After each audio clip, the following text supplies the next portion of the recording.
কি মায়াবতী আমাদের রাজকন্যা, আর তুমি তুমি ওর বিরুদ্ধে মিথ্যে ষড়যন্ত্র করে ওকে রাজ্য ছাড়া করেছো।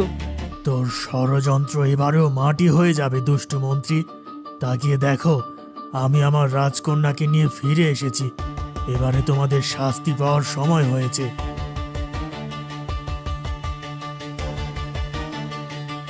আমি আড়ালে দাঁড়িয়ে সবকিছুই শুনেছি রানী। সাপ! আমাকে সাপে কেটেছে। কে আছো, বাঁচাও! আমাকে সাপে কেটেছে, বাঁচাও! মনে হচ্ছে কাছে কেউ আর্তনাদ করছে। তার মানে তার মানে কি আশপাশে কেউ বিপদে পড়েছে?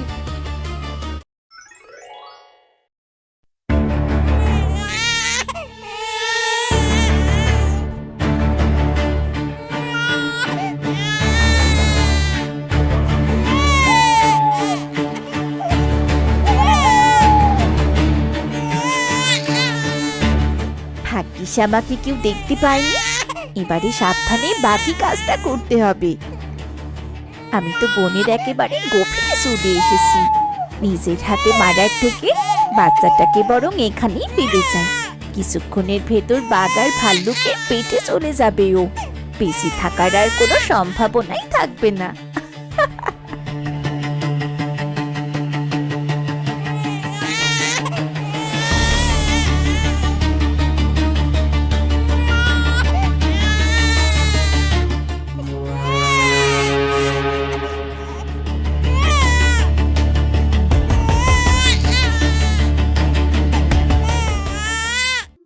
ভেবেছিলাম পাশের গ্রামের কাজটা অল্প সময় মিটে যাবে, কিন্তু তার হলো কই।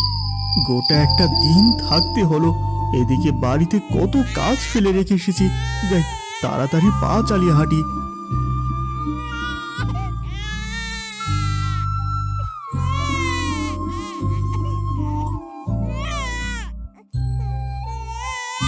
মনে হচ্ছে এখানে কোনো একটা বাচ্চা কান্না করছে, কিন্তু এই গভীর বনে বাচ্চা কোথা থেকে আসবে? তাহলে কি আমি ভুল শুনলাম? না না না, এই তো বাচ্চাটা আবার কান্না শুরু করেছে। আমি বরং একটু খোঁজ করে দেখি কোথা থেকে এই কান্নার শব্দটা আসছে।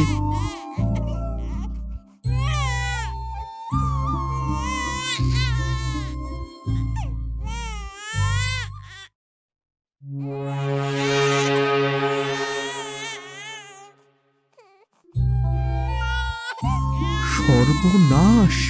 কি সুন্দর একটা ফুটফুটে বাচ্চা এই বনে পড়ে আছে।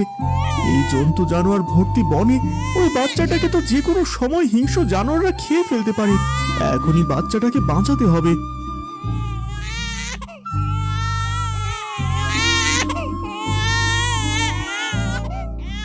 জানি না এই সুন্দর ফুটফুটে বাচ্চাটা কার, আর এই বনে কি করে এলো। আশেপাশেও তো কোনো মানুষ দেখতে পাচ্ছি না। এখন আমি এই বাচ্চাটাকে নিয়ে কি করব, কোথায় যাব? হে সৃষ্টিকর্তা, তুমি আমাকে এ কোন পরীক্ষার ভেতরে ফেললে? আশেপাশে কি কেউ আছেন? আমার কথা কি কেউ শুনতে পাচ্ছেন? না, কোথাও তো কোনো সাড়া শব্দ পাচ্ছি না। বাচ্চাটাকে এখানে রেখে গেলে নেকড়ের দল ওকে মেরে খেয়ে ফেলবে। আমারও তো কোনো সন্তান নেই। আমি বরং ওকে সন্তান মনে করে বাড়ি নিয়ে যাই। পরে ওর বাবা মার খোঁজ পেলে আমি না হয় ওকে ফিরিয়ে দেব।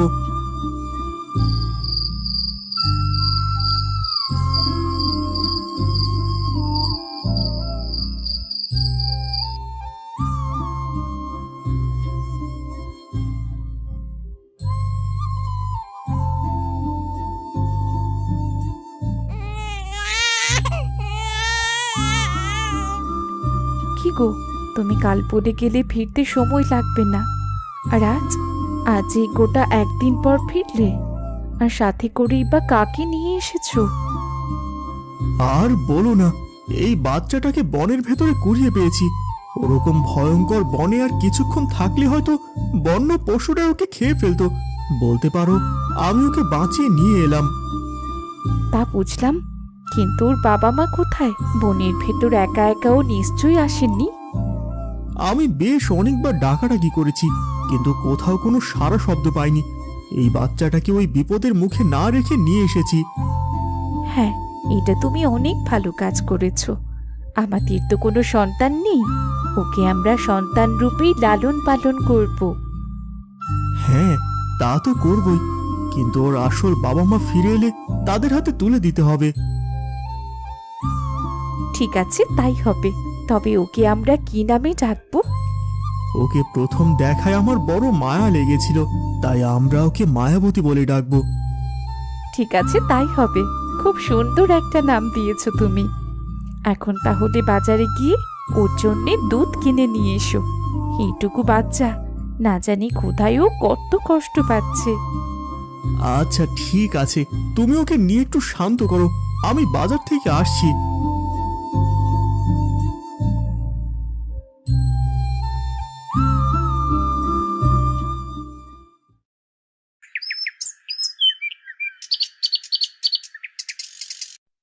মহারাজ, আমাদের সাথে এমনটা কেন হলো? আমাদের রাজকুমারী কোথায় গেল? কে যে চুরি করে নিল?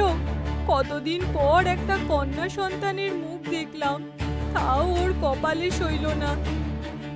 শান্ত হও রানী, আমিও তো বুঝতে পারছি না এই রাজবাড়ির এত পাহারার ভেতর থেকে কি করে আমাদের রাজকুমারী চুরি হয়ে গেল। মহারাজ, আমি কোনো কথা শুনতে চাই না। যে করেই হোক আমার রাজকুমারীকে আমার কোলে ফিরিয়ে দিন, তা না হলে আমি বাঁচব না। তুমি একটু শান্ত হও রানী, আমি দিকে দিকে লোক পাঠিয়ে দিচ্ছি। নিশ্চয় যত দ্রুত সম্ভব ওরা আমার রাজকুমারীকে খোঁজে নিয়ে আসবে।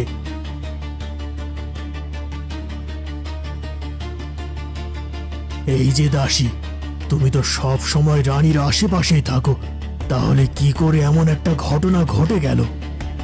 আমাকে ক্ষমা করবেন মহারাজ, গত রাতে জানি না কেন আমি গভীর ঘুমে তলিয়ে গিয়েছিলাম।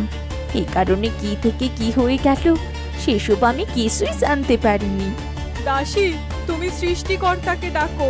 যদি ভালোই ভালোই রাজকুমারীকে ফেরত না পাওয়া যায়, তাহলে তোমার কপালে অনেক দুঃখ আছে।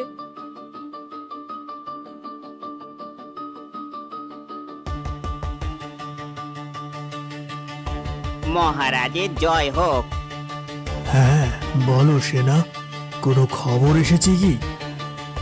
মহারাজ, রাজকুমারীর খোঁজে যে সেনাদের পাঠিয়েছিলেন তারা খালি হাতে ফেরত এসেছে। রাজকুমারীকে কোথাও খুঁজে পাওয়া যায়নি। না, এ আমি বিশ্বাস করি না। এ কিছুতেই হতে পারে না। তোমরা আমাকে মিথ্যে কথা বলছো। সত্যি করে বলো, আমার রাজকন্যা কোথায়? শান্ত হন মহারাজ, ওরা সত্যি কথাই বলছে। রাজকুমারীকে সত্যি কোথাও খুঁজে পাওয়া যায়নি। মন্ত্রী, ও আমার একমাত্র রাজকুমারী, ওকে ছাড়া আমি কিভাবে বাঁচবো বলো?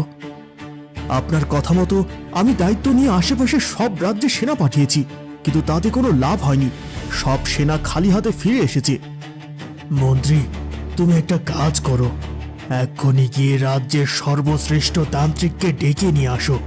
উনি তার তন্ত্র সাধনা কাজে লাগিয়ে দেখুক যদি আমার রাজকুমারীর কোনো খোঁজ মেলে। সেনা, এক্ষুনি গিয়ে তান্ত্রিককে ডেকে নিয়ে আসো। বলো যে মহারাজ জরুরি তলব করেছেন। আচ্ছা ঠিক আছে মন্ত্রী মশাই, আমি এক্ষুনি গিয়ে ডেকে নিয়ে আসছি।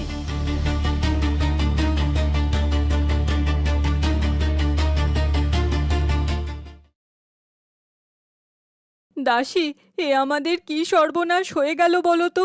আমাদের সুখের রাজবাড়ি এক রাতের ভিতরে একেবারে দুঃখে রূপ নিল। শান্ত হন রানীমা, আমার মন বলছে সবকিছু আবার ঠিক হয়ে যাবে। কি করে শান্ত হব বলো? আমি যে আমার একমাত্র সন্তানকে হারিয়ে ফেলেছি। সন্তান তো চিরদিন থাকে না রানীমা, যা হয়েছে তাই মেনে নিতে হবে। যত তাড়াতাড়ি আপনি মেনে নিতে পারবেন ততই মঙ্গল। তুমি এখন আমার সামনে থেকে দূর হও দাসী। তোমার কথা আমার একদমই শুনতে ভালো লাগছে না।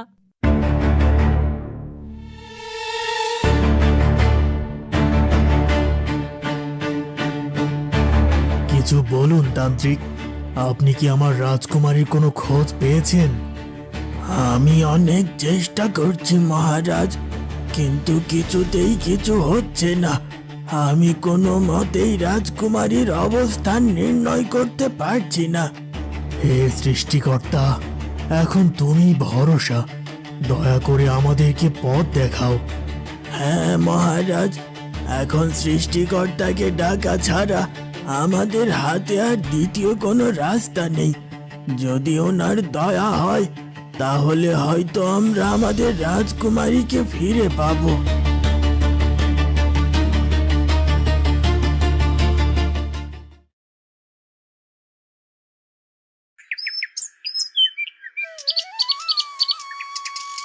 কোথায় গেলি রে মা? একটিবার এইদিকে আয় তো।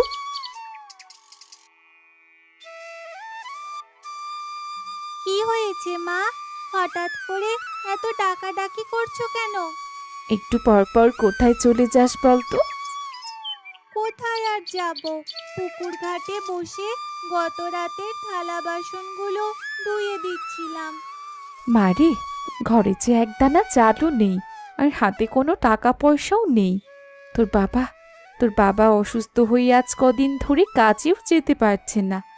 তুই একটু বনে গিয়ে দেখ না মা, যদি কিছু কাঠ কুড়িয়ে বিক্রি করে দুটো পয়সা রোজগার করতে পারিস তাহলে কোনোভাবে আমাদের সংসারটা চলবে। ঠিক আছে মা, তুমি একদম চিন্তা করো না। আমি বনে গিয়ে দেখছি কি করা যায়।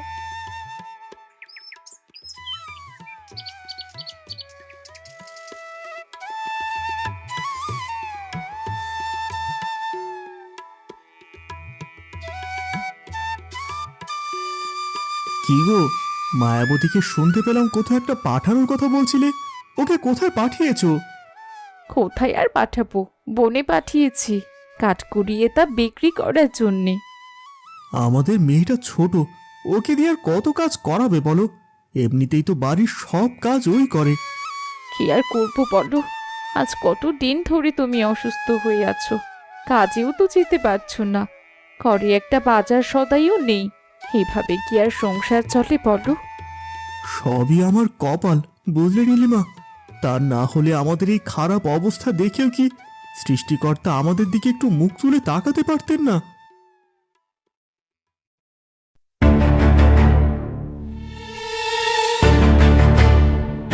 বাড়িতে কে আছেন? আমরা রাজবাড়ি থেকে এসেছি, তাড়াতাড়ি বাইরে আসুন।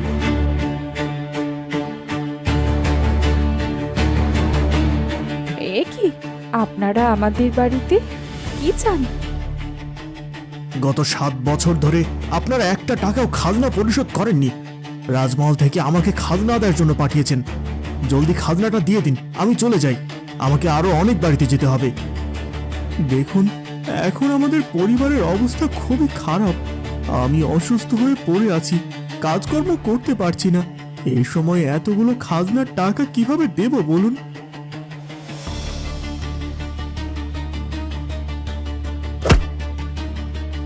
এসব কথা শোনার সময় বা ইচ্ছে কোনোটিই নেই আমাদের। এই মুহূর্তে আমাদেরকে খাজনার টাকা পরিশোধ না করলে বিকল্প রাস্তা দেখতে হবে। মা, কি হয়েছে আমাদের বাড়িতে? এরা কারা? কি চাই এখানে? আমাদের উপর বিপদ ঘনিয়ে এসেছে রে মা। আমাদের 7 বছরের খাজনার টাকা বাকি পড়ে আছে, আর সেই টাকা আদায় করতে মহারাজ মন্ত্রী আর সেনাকে পাঠিয়েছেন। কিন্তু আমাদের রোজগার দিয়ে তো সংসারই ঠিক মতো চলে না। এতগুলো টাকা খাজনা কিভাবে দেব?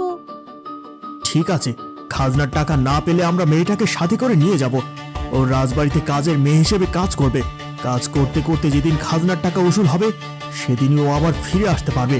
এমনিতে আমাদের রাজবাড়িতে একজন দাসী দরকার। হ্যাঁ হ্যাঁ, সেটাই ভালো হবে। চলুন মেয়েটাকে নিয়ে যাই। না, আমাদের ওপর এইটুকু দয়া করুন, আমরা কথা দিচ্ছি আর কিছুদিনের ভেতর সব টাকা শোধ করে দেব। দয়া করে আমাদের মেয়েটাকে নিয়ে যাবেন না। মহারাজ এতগুলো টাকার জন্য আর এক দণ্ড সময় দিতে রাজি নয়। আমরা যেমনটা বলেছি ঠিক তেমনটাই হবে। হয় টাকা দাও, না হয় মেয়ে দাও। মা বাবা, তোমরা আমাকে নিয়ে একদম চিন্তা করবে না। খাজনার টাকা পরিশোধ করার জন্য আমার রাজবাড়িতে যাওয়া ছাড়া তো আর কোনো পথ নেই। দেখবে, আমি ঠিক কাজ করে সব টাকা পরিশোধ করে দেব, আর তারপর তোমাদের কাছে ফিরে আসব। অনেক কথা হয়েছে, এখন আমাদের সাথে তাড়াতাড়ি চলো।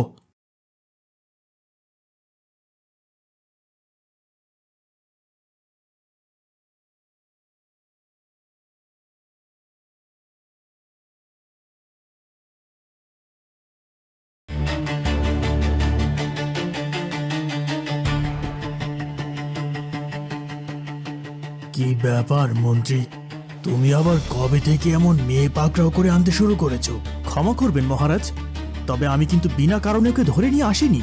তা হুটহাট করে রাজবাড়িতে এমন মেয়ে ধরে নিয়ে আসার কারণটা কি শুনি? কেন মহারাজ, ভুলে গেলেন? আপনি তো বলেছিলেন গ্রামে যাদের খাজনার টাকা বাকি পড়ে আছে তাদের কাছ থেকে সব আদায় করে নিয়ে আসতে হবে। আমি তো খাজনার টাকা আদায় করতে বলেছি, তাই বলে তুমি মেয়ে নিয়ে আসবে? মহারাজ, আগে তো পুরোটা শুনুন। ওর মা বাবা 7 বছর ধরে একটা টাকা খাজনা পরিশোধ করেনি। আজকে খাজনা চাইতেই বলে কিনা ঘরে একটা টাকাও নেই। তাই ওদের মেয়েটাকে আমি ধরে নিয়ে এসেছি। আজ থেকে ও রাজবাড়িতে কাজের মেয়ে হিসেবে থাকবে। যেদিন ওদের খাজনার টাকা উসুল হবে সেদিনে ও ছাড়া পাবে।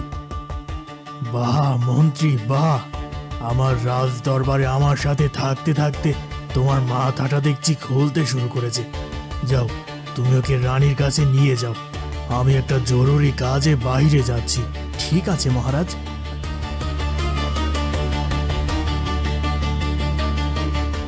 আজকে সকাল থেকেই মনটা জানি না কেমন যেন করছে। মনে হচ্ছে কিছু যেন একটা এলোমেলো হয়ে যাচ্ছে, কিন্তু কি যে হচ্ছে কিছুই বুঝতে পারছি না। মহারানীর জয় হোক। বলো সেনা, কোন সংবাদ নিয়ে এসেছো?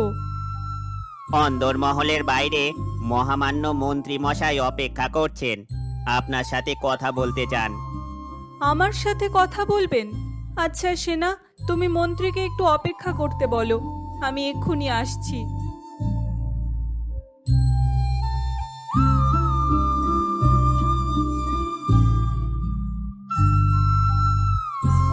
রানীমার জয় হোক। বলো মন্ত্রী, সেনার মুখে শুনলাম তুমি আমার সাথে কথা বলার জন্য অপেক্ষা করছো। রানীমা, আমি তো ওর বিষয়ে কথা বলতে আপনার কাছে এসেছি। ওর নাম মায়াবতী। হ্যাঁ বুঝলাম, কিন্তু ওকে তো এই রাজবাড়িতে আগে কখনো দেখিনি। ও কি চায় এখানে? রানীমা, ওরা গত 7 বছর ধরে একটা টাকাও খাজনা দেয় না। তাই সেই টাকা উসুল হওয়ার আগ পর্যন্ত ও রাজবাড়িতে কাজ করবে। তা বেশ তো, বেশ কয়েক বছর ধরেই তো আমার সাথে কোনো দাসী নেই। ও না হয় আজ থেকে আমার দাসী হয়েই রাজবাড়িতে থেকে যাবে।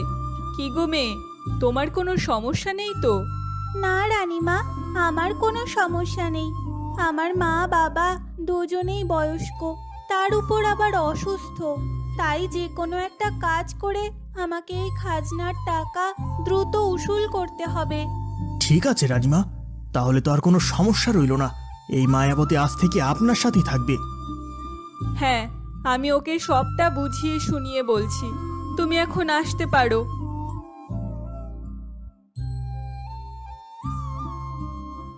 আগে আমাদের রাজবাড়িতে একজন দাসী ছিল, কিন্তু ওর কাজকর্ম দেখে ওকে তাড়াতে হয়েছে। তাই আমি চাই তুমি এমন কোনো কাজ করবে না যা আমাদের খারাপ লাগে। ঠিক আছে রানীমা, আমি সব কাজ ভেবেচিন্তে দেখে শুনেই করব। এমন কিছু কখনোই করব না যাতে আপনাদের কোনো ক্ষতি হয়। এমনিতে তোমাকে খুব বেশি কিছু করতে হবে না। এই আমার ঘরের কাজটুকু ঠিকভাবে করতে পারলেই হবে। এই যেমন ঝাড়ু দেওয়া, খাবার তৈরি করা, সব কিছুর দিকে নজর রাখা, এইটুকুই আর কি। এ নিয়ে আপনাকে চিন্তা করতে হবে না রানীমা, আমি সব কাজই পারি। আমার মনে হয় না আমাকে নিয়ে আপনার কোনো সমস্যা হবে। সমস্যা না হলেই ভালো।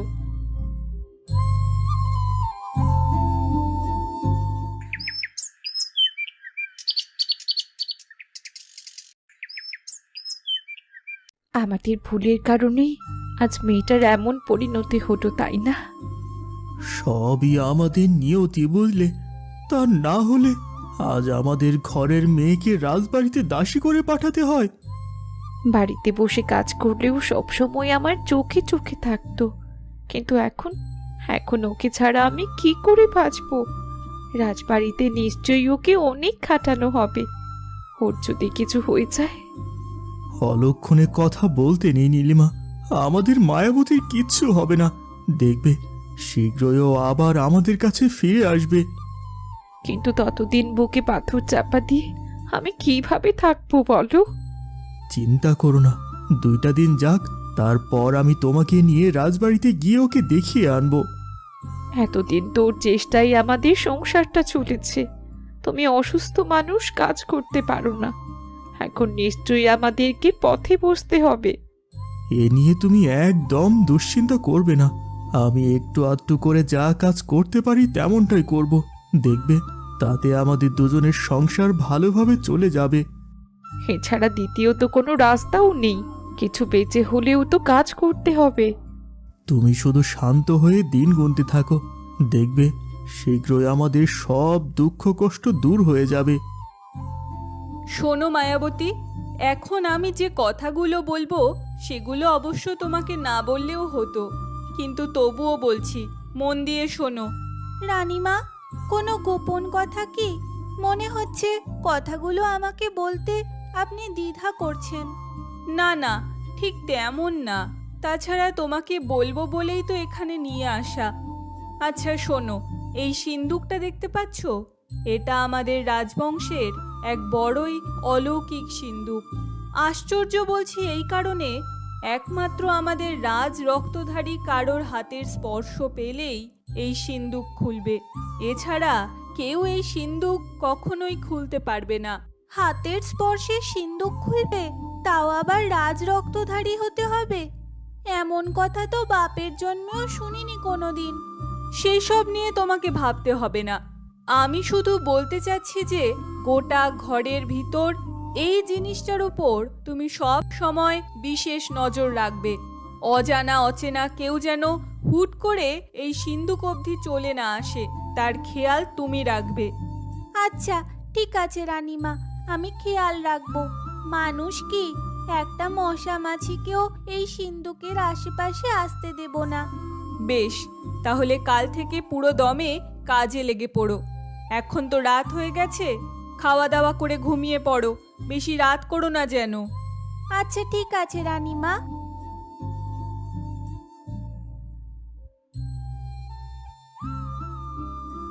বুঝলে মন্ত্রী, আজকাল আমি বেশ চিন্তামুক্ত থাকতে পারি। রাজ্যের ওপর কোনো বিপদ নেই, রাজবাড়িতেও কোনো সমস্যা নেই। কিন্তু মহারাজ, আমাদের রাজ্যের উত্তর দিকে সীমানা নিয়ে শুনলাম পাশের রাজ্যের সাথে একটু ঝামেলা হচ্ছে। হ্যাঁ, তবে সেই সমস্যা মেটানোর জন্য আমি কিছু সেনা সাথে করে সেনাপতিকে পাঠিয়েছি। ও নিয়ে আমাদেরকে চিন্তা করতে হবে না।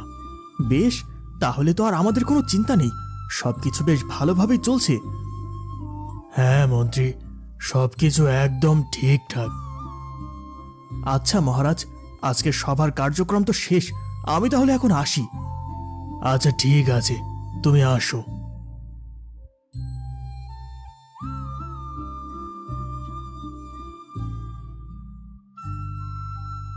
রানীমা, আজ কদিন ধরে দেখছি আপনাদের ঘরটা খুবই ময়লা হয়েছে। আমি পরিষ্কার করব করব করে আর করাই হয় না। হ্যাঁ, আমিও ব্যস্ততার কারণে তোকে যে বলবো তার বলা হয়ে ওঠেনি। অনুমতি দিলে আমি কি আজকে আপনাদের ঘরটা পরিষ্কার করে দিতে পারি? এখানে আবার অনুমতির কি আছে মায়াবতী? তোর হাতে কোনো কাজ না থাকলে অবশ্যই আমাদের ঘরটা পরিষ্কার করবি। আসলে রানীমা, এটা তো আপনাদের ঘর, এখানে মূল্যবান অনেক কিছুই আছে, তাই আমি বিনা অনুমতিতে কখনো প্রবেশও করি না। এই কদিনে তোর উপর আমার এতটুকু বিশ্বাস হয়েছে যে তুই আমাদের কোনো ক্ষতিই করবি না। যা, অনুমতি দিলাম, ঘরটা একেবারে ঝকঝকে চকচকে করে পরিষ্কার করে দে।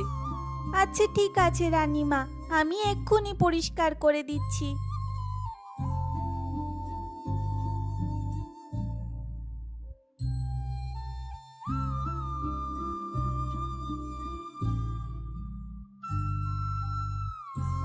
ঘরের এই দিকটা তো পুরোপুরি পরিষ্কার করে ফেলেছি, কিন্তু এই সিন্দুকটাও তো একেবারে ময়লায় পুরো হয়ে আছে, এটাকেও একটু পরিষ্কার করে দেই।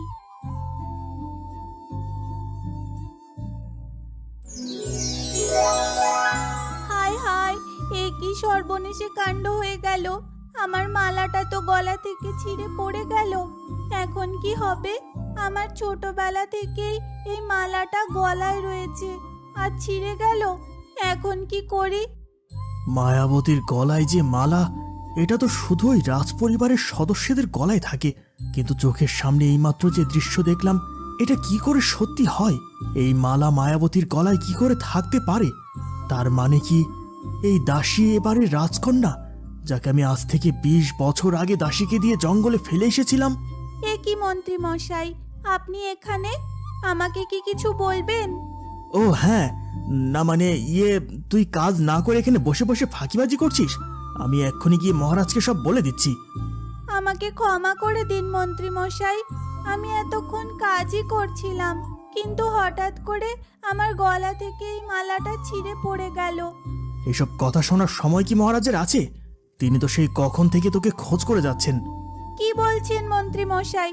মহারাজ আমাকে খোঁজ করছেন? তা নয় তো কি, আমি তোকে মিথ্যা কথা বলছি? এখনই গিয়ে মহারাজের সাথে দেখা করে আয়। এসব মালা নিয়ে যা করার তা পরে করিস। ঠিক আছে মন্ত্রী মশাই, আমি এক্ষুনি যাচ্ছি।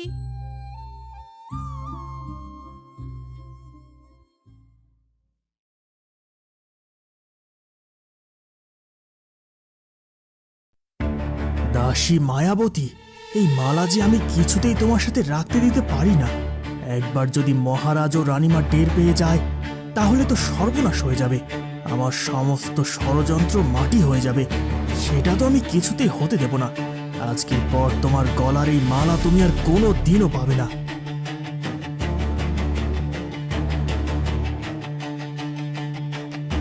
এবারে দেখি দাসী মায়াবতী, তুমি কিভাবে এই রাজবাড়িতে কাজ করতে পারো।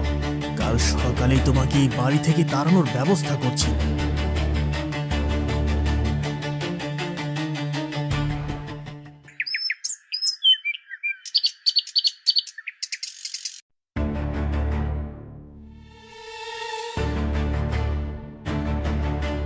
সর্বনাশ, কে কোথায় আছো?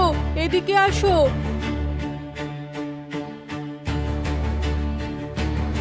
রানীমা, কি হয়েছে? সবকিছু ঠিক আছে তো? মহারাজকে এখনই ডেকে পাঠাও। আমাদের ঘর থেকে হীরার হার চুরি হয়ে গেছে। আমি এক্ষুনি মহারাজকে খবর পাঠাচ্ছি রানীমা।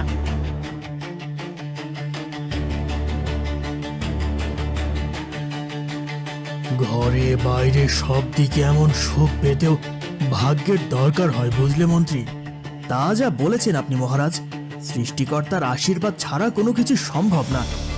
এমন চলতে থাকলে আমার ধন সম্পদ, প্রভাব প্রতিপত্তি সবকিছুই অল্প সময়ের মধ্যে বৃদ্ধি পাবে। তাই যেন হয় মহারাজ, তাই যেন হয়।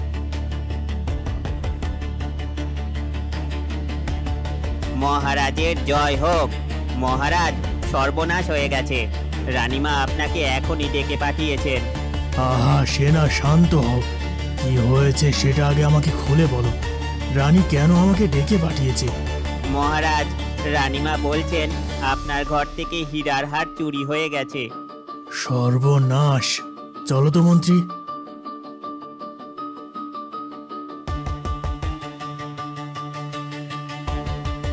রানীমা, আপনি সেই কখন থেকে কান্না করেই যাচ্ছেন।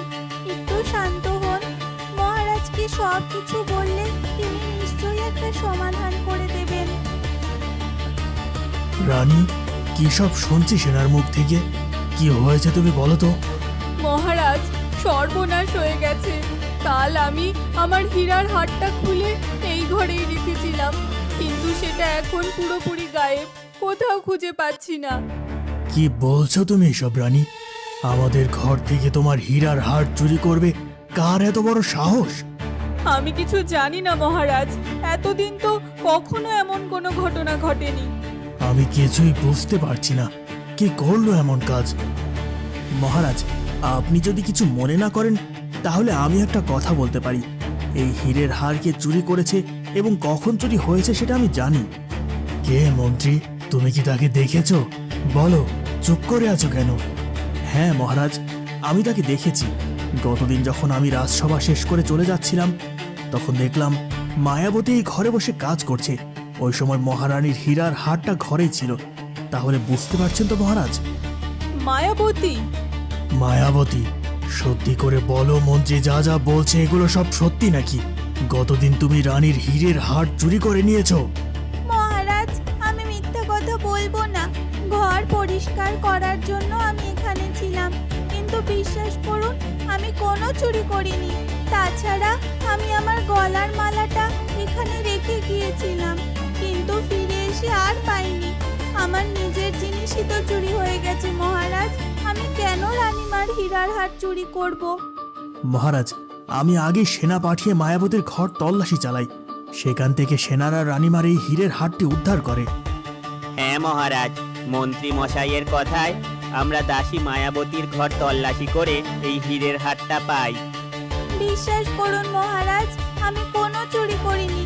আমি এতদিন ধরে আপনাদের রাজবাড়িতে কাজ করছি। আমাকে কি এমন মেয়ে মনে হয়? তুমি বড় দুঃসাহস করে ফেলেছো মায়াবতী। আমাদের বিশ্বাসের সুযোগ নিয়ে তুমি মস্ত বড় অপরাধ করেছো। এর জন্য তোমাকে কঠিন শাস্তি ভোগ করতে হবে। এরপর কি হতে যাচ্ছে? চুরির দায়ে রাজা কি মায়াবতীকে শাস্তি দেবেন, নাকি মায়াবতীর বিরুদ্ধে মন্ত্রীর ষড়যন্ত্র ধরা পড়ে যাবে? এই সকল প্রশ্নের উত্তর জানা যাবে গল্পের পরবর্তী পর্বে।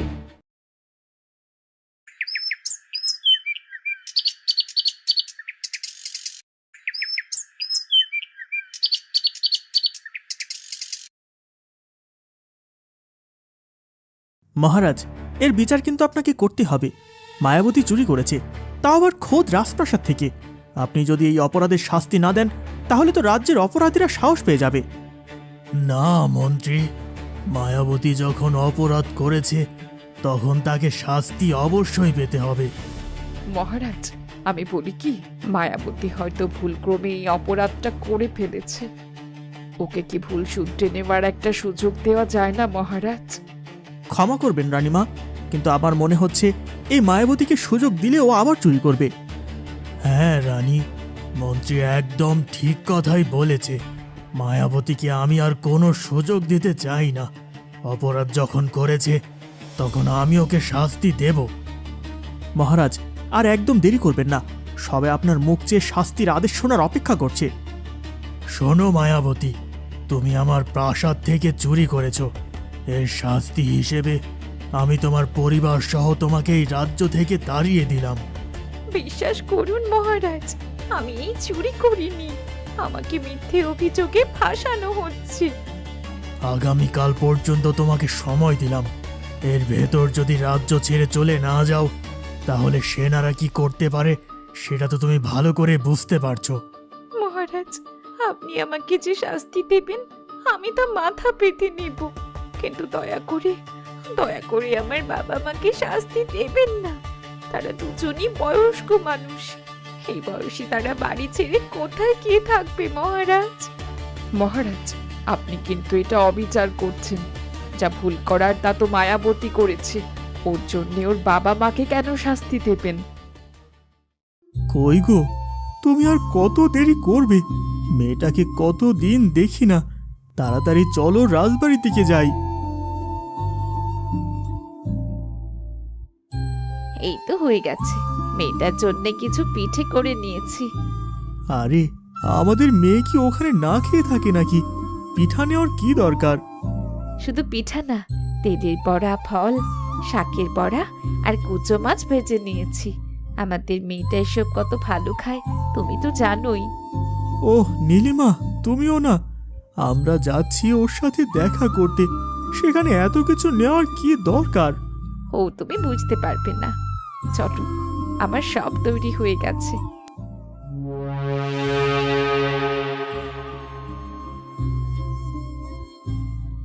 এ কি মা মায়াবতী, তুই এখানে? এদিকে আমরা তোর সাথে দেখা করার জন্য রাজবাড়িতে যাচ্ছিলাম। আমাকে আর কোনোদিন রাজবাড়িতে দেখতে পাবে না মা। এমনকি আজকের পর থেকে এই রাজ্যেও আমি আর থাকতে পারবো না। কি আবল তাবল বলছিস তুই মা মায়াবতী? কি হয়েছে আমাকে খুলে বল তো সব। বাবা আমাকে মিথ্যে চুরির অভিযোগ দিয়ে মহারাজ রাজবাড়ি থেকে তাড়িয়ে দিয়েছে। শুধু রাজবাড়ি থেকে না, আমি যেন আজকের ভেতর রাজ্য ছেড়ে চলে যাই এইটাও বলেছেন মহারাজ। কিন্তু বিশ্বাস করো বাবা, আমি চুরি করিনি। ওগো, হে আমি কি শুনছি? আমাদের উপরে কি অভিশাপ নেমে এলো? শান্ত হও নীলিমা, শান্ত হও। মহারাজ যখন আদেশ দিয়েছেন তখন তো না মেনে আর কোনো উপায় নেই। কিন্তু কিন্তু আমি আমার মায়াবতীকে ছেড়ে কি করে থাকবো? না মায়াবতী না, আমি তোকে কোথাও যেতে দেব না, তুই আমার সাথেই থাকবি। না মা না, তা হয় না। শুরুতে মহারাজের শাস্তি তোমাদেরকেও দিতে চেয়েছিল, কিন্তু আমি তার হাত পা ধরে কোনো মতে তা আটকেছি। এখন আমাকে একাই যেতে হবে, তা না হলে মহারাজ আবার তোমাদের ওপর কোনো শাস্তি দিতে পারেন। হে আমাদের ভাগ্যের লিখন, তাই আমি তোকে আটকাবো না রে মা। তবে যাবার আগে আমি তোর জন্য যে খাবারগুলো বানিয়েছি সেগুলো সাথে করে নিয়ে যা।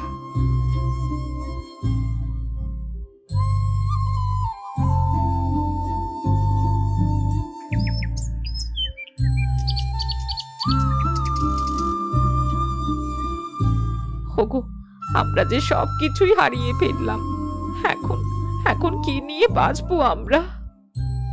আমাদের তো শুরু থেকে কিছু ছিল না নীলিমা, তাই আমাদের হারানোরও কিছু নেই। যে মেয়েকে বন থেকে কুড়িয়ে এনেছিলাম, আজ সেই মেয়ে বনে চলে গেছে। অনেক দিন পরে একটু হালকা লাগছে। অনেক বুদ্ধি করে ওই হতচ্ছাড়ি মায়াবতীকে রাজবাড়ি থেকে তাড়িয়েছি। শুধু রাজবাড়ি থেকে না, বরং এই রাজ্য থেকেই তাড়িয়েছি। ওকে দেখে তো ভয়ে আমার হাত পা জমে যাওয়ার অবস্থা হয়েছিল। ভাগ্যিস মহারাজ বা রানীমা কেউ ওর পরিচয় ধরতে পারেনি। যদি একবার ধরে ফেলতো তাহলে তো মহা কেলেঙ্কারি হয়ে যেত।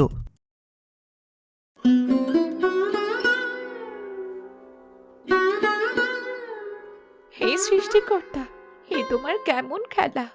তোমার আশীর্বাদে গরিব ঘর থেকে আমি রাজপ্রাসাদে দাসী হয়ে গেলাম, কিন্তু ভাগ্যের নির্মম পরিহাসে আজ রাজবাড়ি আর রাজ্য ছেড়ে আমাকে একা একা বনে বনে ঘুরে বেড়াতে হচ্ছে।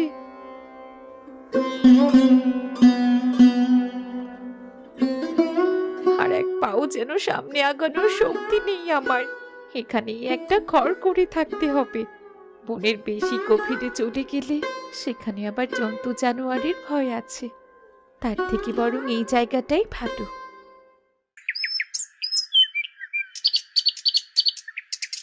একটু আগে এক পশলা বৃষ্টি হয়ে গেছে, এতে পরিবেশটা আরো সুন্দর হয়ে উঠেছে। গাছে গাছে কি সুন্দর পাখিরা ডাকাডাকি করছে, আর মাটিতে এটা কি পড়ে আছে?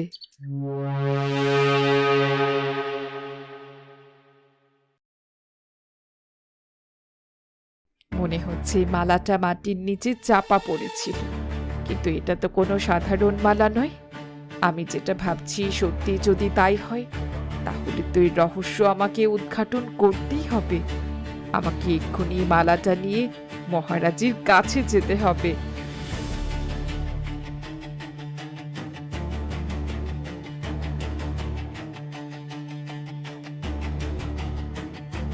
দাঁড়ান মহারাজ, আপনার সাথে আমার জরুরি কিছু কথা আছে।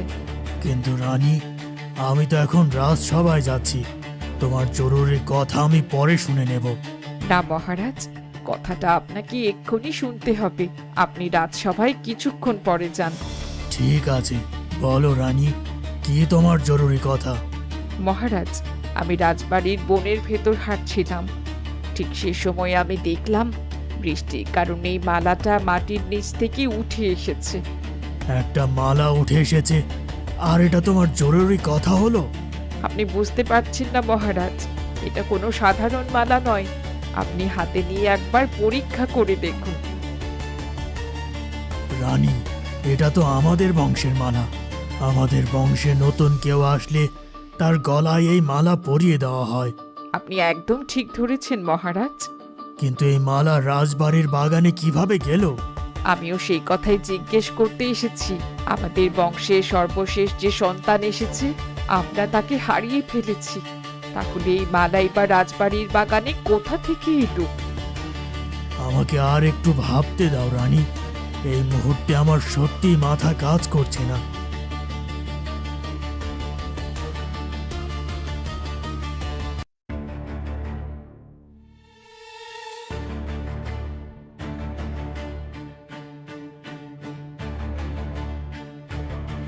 আপনি কি কোনো কিছু নিয়ে গভীর দুশ্চিন্তায় আছেন? হ্যাঁ মন্ত্রী, তুমি একদম ঠিকই ধরেছ। একটা বিষয় নিয়ে আমি বড় দুশ্চিন্তায় আছি।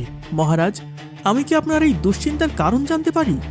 আজ মহারানীর রাজবাড়ির বাগানে হাঁটতে গিয়ে একটা মালা খুঁজে পাই। এটা কোনো সাধারণ মালা নয়, এটা আমাদের বংশধরদের মালা, যা তাদের জন্মের সময় গলায় পরিয়ে দেওয়া হয়। কিন্তু আমি বুঝতে পারছি না এই মালা কি করে এই বাগানে এলো। সর্বনাশ! তার মানে মায়াবতীর থেকে যে মালাটা নিয়ে আমি মাটিতে পুঁতে রেখেছিলাম তার রানীমা পেয়ে গেছে। এখন উপায়, যদি মহারাজ সবকিছু জেনে ফেলে। কি হলো মন্ত্রী, তুমি চুপ হয়ে গেলে কেন? কিছু বলো। ইয়ে মানে মহারাজ, আমিও বুঝতে পারছি না যে কি করে মালাটা রাজবাড়ির বাগানে এলো। আজ আমি আর সভা চালাতে পারছি না মন্ত্রী, তোমরা সবাই এবার আসো, আমি একটু একা একা ভাবতে চাই।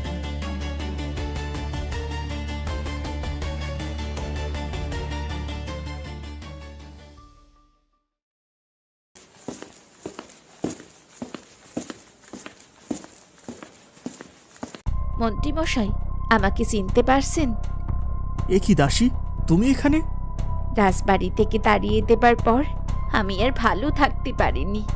আপনি তো দিব্যি ষড়যন্ত্র সফল করে রাজার হালে আছেন। রাজার হালে না ছাই, তুমি তো আমাকে ফাঁসি দিয়ে গেছো দাসী। সত্যি করে বলো তো, সেদিন তুমি রাজকুমারীকে মৃত্যুর মুখে ফেলে এসেছিলে? আপনি আমাকে বিশ্বাস করুন মন্ত্রীমশাই, সত্যি সেদিন আমি ওকে বনের গভীরে ফেলে এসেছিলাম। জন্তু জানোয়ার তো মুহূর্তের ভেতর ওকে খেয়েও ফেলেছে। ভুল দাসী, তুমি ভুল বলছো। ওই রাজকুমারী রাজবাড়িতে দাসী হয়ে ফিরে এসেছে। পরে আমি ওর বিরুদ্ধে ষড়যন্ত্র করে ওকে রাজ্য ছাড়া করেছি, কিন্তু এবারে ওর গলার মালাটা পথে কাটা হয়ে দাঁড়িয়েছে। তাহলে এবার কি করবেন? দেখো দাসী, সবকিছু মহারাজ জেনে ফেললে তুমি আমি দুজনে বিপদে পড়ে যাব। তার থেকে একটা কাজ করি, আমরা রাজাকে শেষ করে ফেলি, এতে আমাদের দুজনেরই লাভ হবে। তা করা যায়। আমার মাথায় একটা দারুণ বুদ্ধি আছে মন্ত্রীমশাই। আপনি যে কোনো প্রকারে শিকার করার কথা বলে রাজাকে বনে পাঠান, তারপর বাকিটা আমি দেখে নিচ্ছি। ঠিক আছে, তাহলে তাই হোক। যে করেই হোক আমি কালকে মহারাজকে রাজি করিয়ে বনে নিয়ে যাব।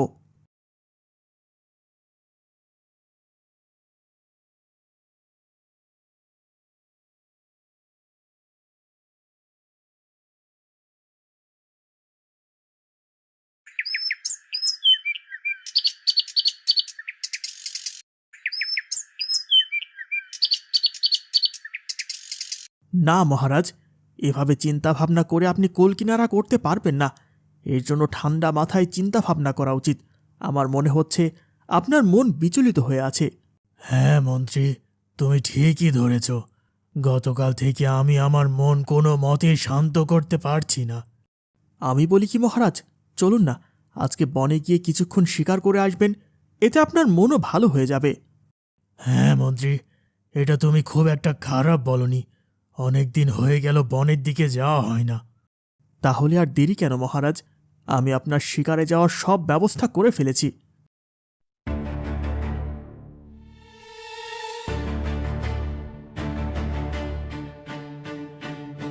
মহারাজ, সামনেই অসংখ্য হরিণ আর বুনো হাঁস দেখা যাচ্ছে। একসাথে দুজনের যাওয়াটা ঠিক হবে না, আপনি একা যান, আমি এখানে আপনার জন্য অপেক্ষা করছি। ঠিক আছে মন্ত্রী, আমি যাচ্ছি, তুমি এখানে অপেক্ষা করো।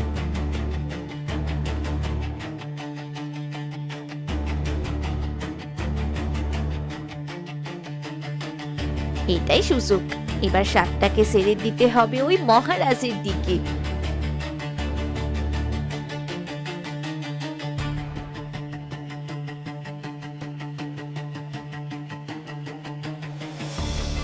চলুন মন্ত্রীমশাই, এখনই আমাদেরকে এখান থেকে পালাতে হবে। এই বনে বিষাক্ত সাপ ছেড়ে দিয়েছি। তার মানে কিছুক্ষণের ভেতরে সাপের কামড়ে মহারাজের মৃত্যু হবে? একদম তাই। এই গভীর বনে সাপে কাটলেও মহারাজের চিৎকার শোনার মতো আর কেউ নেই। চলো তাহলে আমরা পালাই।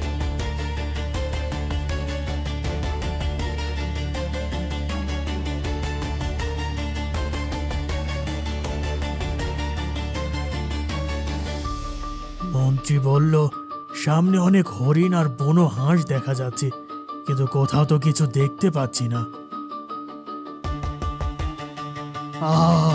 সাপ! আমাকে সাপে কেটেছে, কে আছো বাঁচাও, আমাকে সাপে কেটেছে, বাঁচাও। মনে হচ্ছে কাছে কেউ আর্তনাদ করছে। তার মানে কি আশপাশে কেউ বিপদে পড়েছে?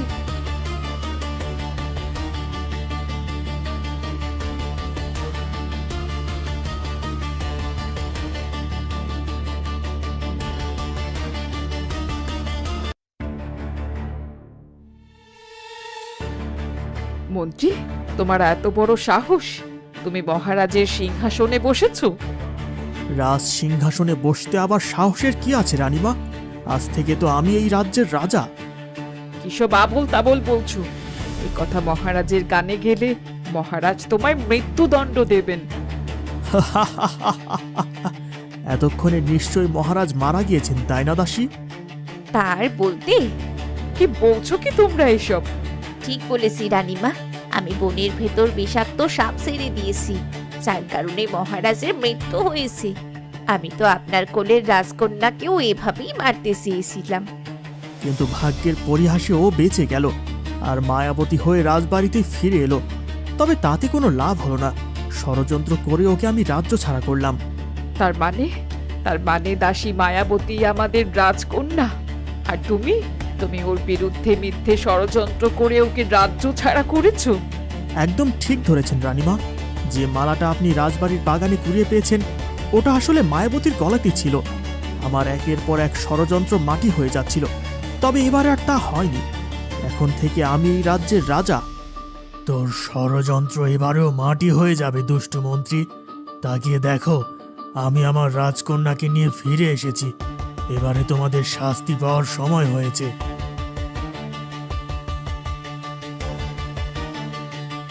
আমি আড়ালে দাঁড়িয়ে সবকিছুই শুনেছি রানী। কিন্তু এইটা কি করে হতে পারে? ওই বিষাক্ত সাপের ছোবল থেকে কারো বাঁচার সাধ্য নেই। দুষ্টু দাসী, আমি এতদিন ধরে বনে বাদারে ঘুরে বেরিয়েছি। বিষাক্ত সাপের বিষ কি করে মানুষের শরীর থেকে বের করতে হয় তা আমি বেশ ভালো করেই জানি। তাই তো আমি মহারাজকে বিষাক্ত সাপের হাত থেকে বাঁচিয়ে দিলাম। মন্ত্রী, তুমি মস্ত বড় অপরাধ করে ফেলেছ। এই অপরাধের শাস্তি একমাত্র মৃত্যুদণ্ড। মহারাজ, আমাকে ক্ষমা করে দিন। আমি আর এমন ভুল কোনোদিন করব না। দয়া করে আমাকে মৃত্যুদণ্ড দিবেন না। সেনা, এক্ষুনি এই মন্ত্রী আর দাসীকে জ্যান্ত মাটিতে পুঁতে ফেলো। চটপট করতে করতে ওদের মৃত্যু হবে, তবু ওরা প্রাণ ভিক্ষা পাবে না।